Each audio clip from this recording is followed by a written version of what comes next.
Em nome do Pai, do Filho e do Espírito Santo. Amém. O anjo do Senhor anunciou Maria, ela concebeu do Espírito Santo. Ave Maria, cheia de graça, o Senhor é convosco. Bendita sois vós entre as mulheres, bendito é o fruto do vosso ventre, Jesus. Santa Maria, Mãe de Deus, rogai por nós, pecadores, agora e na hora de nossa morte. Amém. Eis aqui a serva do Senhor, faça-se em mim segundo a vossa palavra. Ave Maria, cheia de graça, o Senhor é convosco. Bendita sois vós entre as mulheres, bendito é o fruto do vosso ventre, Jesus. Santa Maria, Mãe de Deus, rogai por nós, pecadores, agora e na hora de nossa morte. Amém. O Verbo divino se fez carne e habitou entre nós. Ave Maria, cheia de graça, o Senhor é convosco. Bendita sois vós entre as mulheres, bendito é o fruto do vosso ventre, Jesus. Santa Maria, Mãe de Deus, rogai por nós, pecadores, agora e na hora de nossa morte. Amém. Rogai por nós, Santa Mãe de Deus, para que sejamos dignos das promessas de Cristo. Oremos, infundi, Senhor, em nossas almas a vossa graça, como vos pedimos, para que nós, pela anunciação do anjo, venhamos a saber o mistério de vossa encarnação, paixão e morte de cruz. Cheguemos um dia à glória eterna dos céus, pelo mesmo Cristo, Senhor nosso. Amém. Caríssimo irmão e irmã, hoje meditamos o sábado depois das cinzas.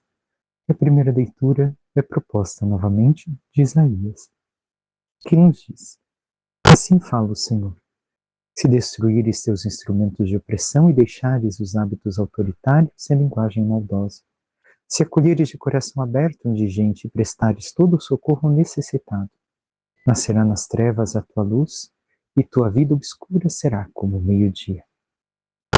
O que está querendo nos indicar estes primeiros versículos? Aquilo que veremos no Evangelho de hoje é o chamado de Levi, de São Mateus. A segunda parte trata justamente disso, no versículo 10 que nós escutamos. O Senhor está falando e demonstrando para nós, basicamente, a nossa relação com os demais. Como é a nossa relação? É uma relação de interesse ou é uma relação de amor? Não amor, por assim dizer, platônico, idealista, sentimentalista. Mas o amor de Deus, o caritas, que quer que o irmão se salve, que quer o bem do outro, que quer a salvação do outro.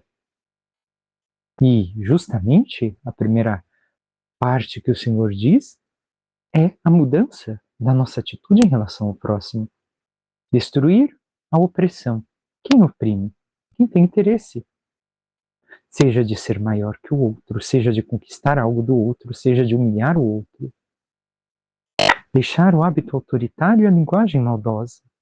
Ora, muitas vezes é o que existe nas nossas relações humanas com os demais. Talvez não com os nossos familiares ou os amigos mais íntimos, porém, a maior parte das pessoas, infelizmente, a nossa humanidade nos impulsiona a tal forma. Mas nós temos lutado contra isso para aprendermos a amar os demais como irmãos que necessitam também ser salvos. E o versículo 10, por que tem a ver com Jesus chamando Levi? Porque diz, se acolheres de coração, ou seja, integralmente na tua pessoa, não somente nos teus sentimentos. Digamos, se acolheres com abertura o indigente e prestares socorro ao necessitado. Ora, o que havia em Levi que ele podia oferecer ao Senhor? Humanamente, nada. É o Senhor quem lhe ofereceu o seguido. É o Senhor quem lhe ofereceu a salvação ao dizer segue-me. Então, ele acolheu, o Senhor acolheu um indigente, assim como acolheu cada um de nós que somos indigentes e necessitados da sua graça, do seu amor, da sua misericórdia. Mas, irmão e irmã, quanto nos abrimos ao Senhor, quanto realmente estamos dispostos a nos abrirmos assim aos irmãos, sabendo que necessitam e que o que eu quero dele é somente que ele se salve, é somente que ele encontre o Cristo, que ele chegue à glória, nada mais. Porque somente assim brilhará a luz na nossa vida. Ou seja, a fé. Tenhamos a luz como a fé, assim nascerá nas trevas a tua luz. Nascerá nas trevas a tua fé. E a tua vida, que caminhava nas trevas, será brilhante como o meio-dia. Mas é necessário que eu mude a minha atitude para com o próximo, amando como Jesus pede, querendo a sua salvação e deixando de buscar meus interesses. Continuemos, o Senhor te conduzirá sempre e saciará tua sede na aridez da vida e renovará o vigor do teu corpo. Serás como um jardim bem regado, como uma fonte de águas que jamais secarão. Ora, recordemos que pairava sobre as águas no início dos tempos o Espírito Santo. Então, ele nos saciará com a sua graça, com o seu Espírito Santo, à medida que nós também nos deixemos transformar pela sua palavra, pelos seus ensinamentos, pelos seus sacramentos. Teu povo reconstruirá as ruínas antigas, tu levantarás os fundamentos das gerações passadas. Serás chamado reconstrutor de ruínas, restaurador de caminhos nas terras a povoar.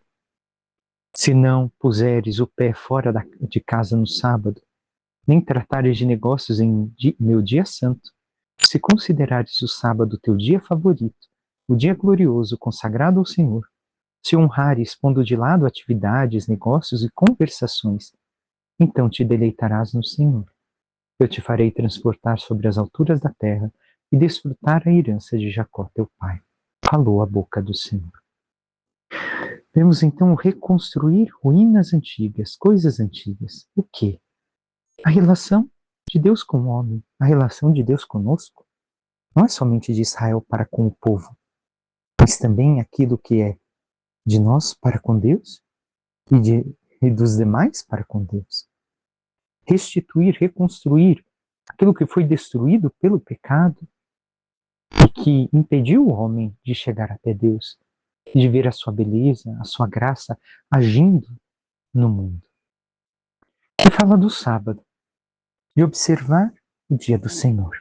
Ora, sabemos que para nós não é o sábado ou o domingo, o dia que o Senhor ressuscitou, o oitavo dia, o terceiro dia. E o que isso tem a dizer para nós? Recordemos, domingo, dia do Senhor. Primeiro, o meu dia deve de ser para Ele. As demais coisas são secundárias. Para que eu vá à missa, para que eu me dedique um pouco mais a meditar a palavra de Deus, a compreender melhor, e não a estar em atividades que me afastem do Senhor. O que muitas vezes em nossos tempos nós vivemos. Porque muitos pensam, a igreja já não obriga nada, não tem obrigatoriedade, então eu vou à missa mais cedo para aproveitar meu dia, para eu somente descansar, aliás, passear, sair com os demais e depois me esqueço de Deus. Não, é o dia dele. É um dia que eu tiro não somente para descanso, para o ócio, mas recordemos para um ócio santo, como diz Santo Agostinho, um descanso no Senhor. Então eu posso aproveitar minha família, sim, mas aquilo que faremos, aproveitaremos no Senhor ou no nosso egoísmo? Ou na nossa forma de pensar que é o melhor, nos esquecendo daquilo que o Senhor Deus pede? Onde viveremos certas diversões, porém diversões que nos levarão a um vazio, porque Deus não estará presente, não agiremos segundo a sua vontade. Demos exemplo, em especial quando se chega à fase adulta, qual é, entre aspas, a diversão de tantos? Sair beber com os amigos. Às vezes, este beber leva ao quê? Leva à embriaguez, a um pecado, me esqueci de Deus. Ou ainda outras coisas inúmeras, discussões, brigas, ofensas, e já se volta aquilo que iniciou o texto. Então, temos vivido o dia do Senhor para Ele? O Salmo 85, 86 nos diz: ensinai-me os vossos caminhos e na vossa verdade andarei. Então, é um pedido que o Senhor ensine o seu caminho e que caminhemos assim na sua verdade, não na nossa, não naquilo que achamos o certo, mas naquilo que o Senhor nos diz ser certo. E o quanto, irmão e irmã, nós assim vivemos. Por fim, o Evangelho. Mais uma vez breve, um pouco mais longo que ontem, porém que nos mostra, como dissemos, segundo São Lucas, o chamado de São Mateus. Naquele tempo, Jesus viu um cobrador de impostos chamado Levi, sentado na coletoria. Jesus lhe disse: segue-me. Levi deixou tudo, levantou-se e o seguiu. Depois Levi preparou em casa um grande banquete para Jesus. Estava aí grande número de cobradores de impostos e outras pessoas sentadas à mesa com eles. Os fariseus e seus mestres da lei murmuravam e diziam aos discípulos de Jesus: por que vós comeis e bebeis com os cobradores de impostos e com os pecadores? Jesus respondeu: os que são sadios não precisam de médico, mas sim os que estão doentes. Eu não vim chamar os justos, mas sim os pecadores para a conversão. Palavra do Senhor, graça, palavra da salvação, glória a vós, Senhor. Caríssimo irmão e irmã, o que temos a compreender deste Evangelho conhecido, mas dentro da Quaresma? Quais são as chaves para a Quaresma? Poderíamos assim nos perguntar. Ora, Jesus vê um pecador, o chama e diz o que? Segue-me. Entre todos aqueles que estavam seguindo, escutando Jesus, Mateus não estava, Levi não estava. Levi estava na coletoria, estava sentado no seu pecado. E dali, Jesus passou e o chamou, não chamou a outros tantos que estavam seguindo, que estavam escutando, que estavam ao seu lado, mas chamou a este pecador. Ele viu o que disse: Senhor, eu?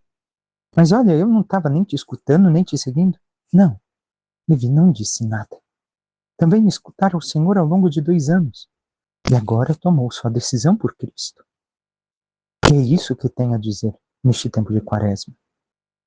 Nós também, ao escutarmos o chamado do Senhor, reconhecemos por primeiro que somos pecadores e que, sendo pecadores, ainda assim o Senhor nos chama a segui-lo.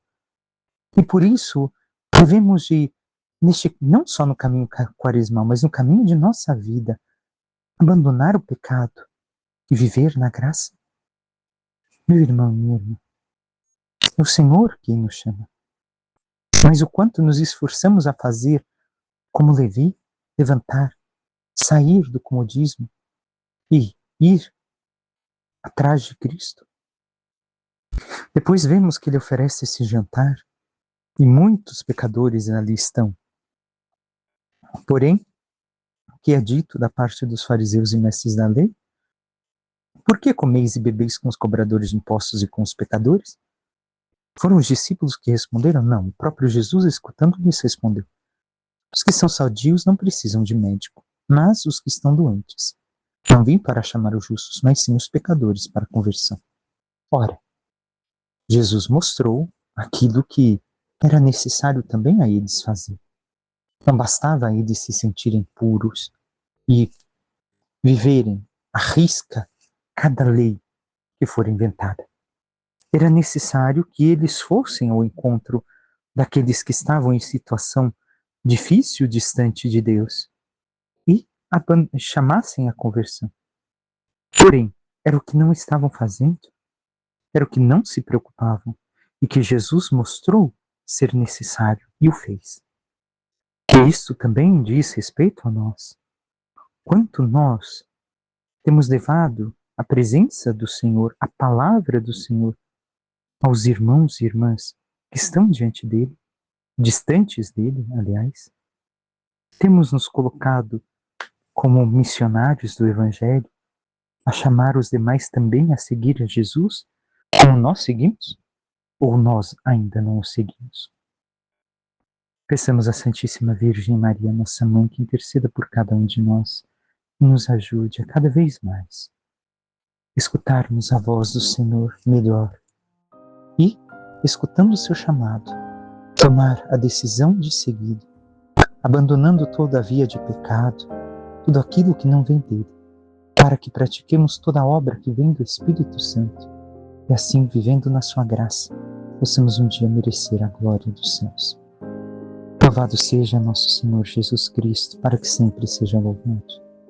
Por intercessão da Santíssima Virgem Maria e de todos os santos e anjos de Deus, desça sobre vós, vossas famílias e tudo que vos pertence a bênção de Deus Todo-Poderoso, que é Pai, Filho e Espírito Santo. Amém. Um santo e abençoado dia a todos.